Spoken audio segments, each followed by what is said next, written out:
Berarti secara filosofisnya umat Islam itu dirangsang untuk punya keunikan masing-masing terhadap amal soleh. Karena amal soleh itu bisa dimajukan kepada Allah.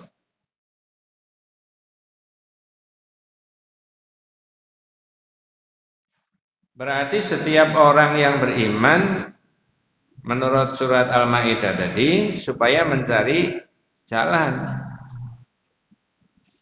wasilah itu. Ya. Coba kita kemukakan salah satunya apa wasilah itu supaya kita itu bisa dekat sama Allah tadi. Salah satunya pakai jalan apa? Kalau dalam kitab Firqatun Najiyah wa Taifah Al-Mansurah dirinci. Ada perinciannya. Apa saja?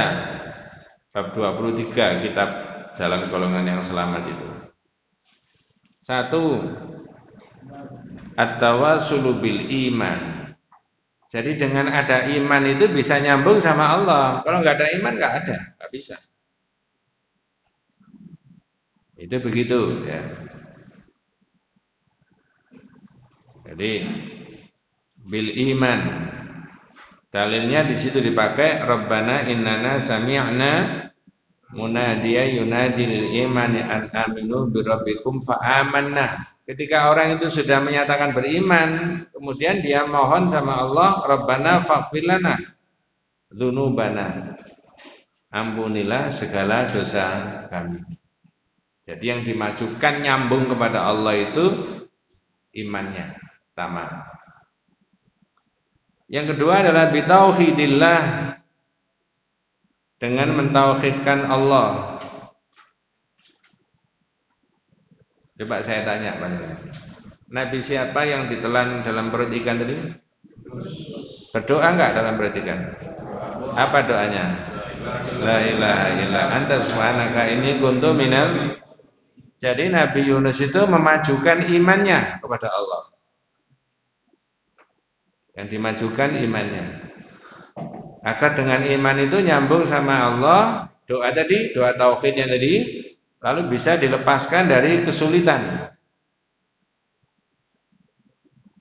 Nah sekarang saya tanya, oh kalau begitu kita bisa nggak memajukan iman kita atau amal soleh kita kepada Allah? Ketika kita dirundung ada masalah kemudian mohon kepada Allah supaya kerepotan kita itu dimudahkan sama Allah. Jawabannya bisa. Kalau pakai bahasa gampangnya itu barter.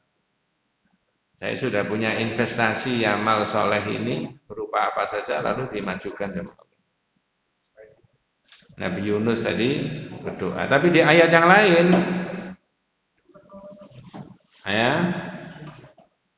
diterangkan bahwa saya potong ayatnya.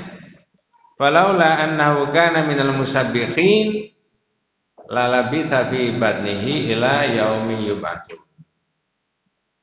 Andai kata Yunus itu enggak termasuk orang yang ahli zikir, saya biarkan di perut ikan sampai hari kiamat.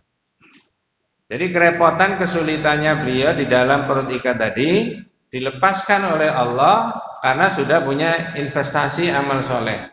Berupa apa? Ahli zikir. Bagian daripada amal apa? Soleh. Yang susah itu kalau tidak punya amal soleh. Jadi masing-masing harus punya keunikan untuk menonjolkan kesolehannya apa. Ahli infak, ahli sedekah, ahli ngaji, macam-macam lah itu ya. Ya. Kemudian dalam kitab Firqatun Najiyah itu diterangkan juga tentang tawassul tadi, yaitu dengan apa? Bil a'mali shalihah kas salat wa birril walidain. Salat, berbuat baik kepada orang tua, wa khifdil huquqi wal amanah, menjaga hak-haknya orang. Coba saya potong dulu. Amal soleh itu dalam kitab yang ini disebutkan Salah satunya bisolati wa birrul walidain, berbuat baik sama orang tua. Wa khifdil hukuk wal amanah, menjaga haknya orang, kemudian orang itu bisa menonjolkan kejujurannya kepada Allah. Ya. Pernah mendengar ada 3 orang pemuda masuk di gua itu, Pak? Zahirnya tidak bisa keluar karena pintu yang gua tadi bisa tertutupi oleh batu yang besar. Itu kan sudah sangat populer itu. Kemudian bisa dilepaskan oleh Allah karena ketiga-tiganya punya keunikan amal saleh. Salah satunya adalah birrul walidain, berbuat baik kepada orang tua. Satu lagi apa? Hifdzul hukuk, menjaga haknya orang. Dia bawa duitnya orang tapi khawatir katut, nggak dipakai, lalu dibelikan apa? Jadi ini adalah al-a'malus sholihah, wasilah dari. Berarti secara filosofisnya umat Islam itu dirangsang untuk punya keunikan masing-masing terhadap amal soleh. Karena amal soleh itu bisa dimajukan kepada Allah. Maka ini penting ya. Umat Islam itu, karena agama Islam itu agama amal, bukan agama angan-angan aja. Kepengen ini enggak, tapi amal, actionnya apa itu? Ahli di bidang apa?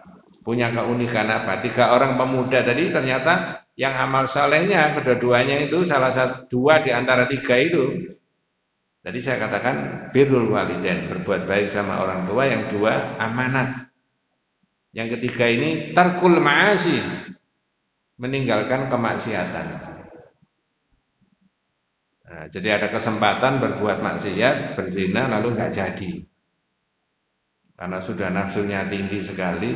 Kalau ilustrasinya sekarang, yang perempuan itu membisikkan di telinganya yang laki-laki itu kalimatnya begini, Mas, apa sampai tidak takut sama Allah? Mendengar kata-kata itu kemudian apa? Lari. Bukan lari mendekat, Pak. Lari kemana? Menjauh. Itu namanya tarkul ma'asi, meninggalkan apa? Maksiat. Tapi jangan diomongin gini, oh bodoh, kan kesempatan itu tidak akan tuh 2 kali. Ya bodoh gak bener nih kalau begitu namanya. Ya.